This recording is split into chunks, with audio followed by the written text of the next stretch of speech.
आपको मालूम है कि 2 वर्षों से नगर निकाय, नगर परिषद में चुनाव, नगर निगम में चुनाव नहीं हो रहे, सरकार करा नहीं रही। जो सरकार में बैठा हुआ व्यक्ति है वह दलीय आधार पर चुनाव नहीं करा रहा है, यही बहुत बड़ा क्वेश्चन मार्क है।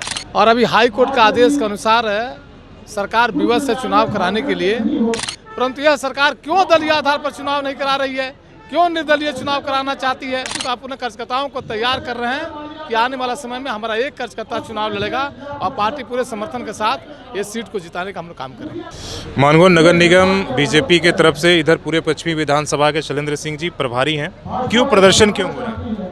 आपको मालूम है कि 2 वर्षों से नगर निकाय, नगर परिषद में चुनाव, नगर निगम में चुनाव नहीं हो रहे, सरकार करा नहीं रही है। और अभी हाई कोर्ट का आदेश के अनुसार सरकार विवश है चुनाव कराने के लिए, और भारतीय जनता पार्टी भी पूरे झारखंड प्रदेश में इसी प्रकार का हम लोग चुनाव कराने के लिए, ये मुख्य मुद्दा है कि चुनाव जल्द हो, ईवीएम मशीन से हो और साथ ही साथ दलीय आधार पर हो। जिस व्यक्ति की सरकार है, जो सरकार में बैठा हुआ व्यक्ति है, वह दलीय आधार पर चुनाव नहीं करा रहा है, यही बहुत बड़ा क्वेश्चन मार्क है।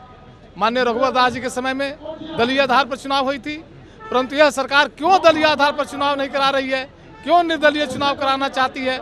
और भारतीय जनता पार्टी इसी के लिए सभी जगहों पर धरना, कोल्हान के 8 जगहों पर धरना प्रदर्शन के माध्यम से मांग पत्र देगी महामहिम राज्यपाल को द्वारा नगर प्रशासक के माध्यम से कि अविलंब चुनाव हो, बैलेट पेपर से नहीं, ईवीएम मशीन से हो और साथ ही दलीय आधार पर हो।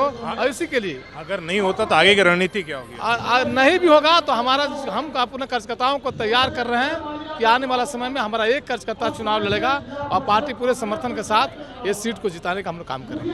धन्यवाद।